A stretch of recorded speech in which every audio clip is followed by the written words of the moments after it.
కూటమి ప్రభుత్వం వచ్చాక ఎన్నో అరెస్టులు జరిగాయి. అంటే వైసీపీ నాయకులు ఎవరైతే ఉన్నారో వాళ్ళని ఒకరి తర్వాత ఒకరిని అరెస్ట్ చేస్తూనే ఉన్నారు.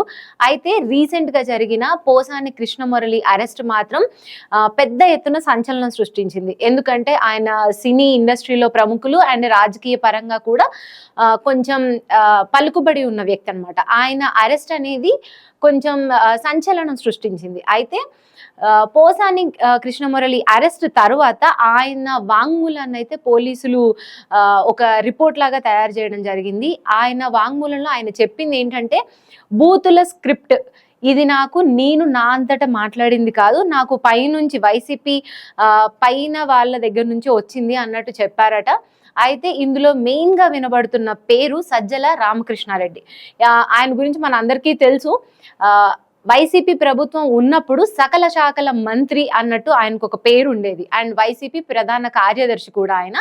ఇప్పుడు ఆయన వల్లే పోసాని మాట్లాడడం జరిగింది బూతులు. సో ఈ బూతులకి ఈ స్క్రిప్ట్ ఇదంతా ఇచ్చింది Sajjala Ramakrishna Reddy. So next arrest వైసీపీలో సజ్జల రామకృష్ణారెడ్డిది ఉండబోతుందా అన్నట్లు ఒక బయట టాక్ అయితే నడుస్తుంది. మరి వేచి చూడాలి. అండ్ పోసానికి ఎలా అయితే ఇప్పుడు అరెస్ట్ చేసి సబ్ జైలుకి పంపించడం అయితే జరిగింది. ఇప్పుడు ఇదే కోణంలో మళ్ళీ సజ్జల రామకృష్ణారెడ్డి అరెస్ట్ గనక జరిగితే అది పెద్ద సంచలనంగా మారే అవకాశం ఉంది.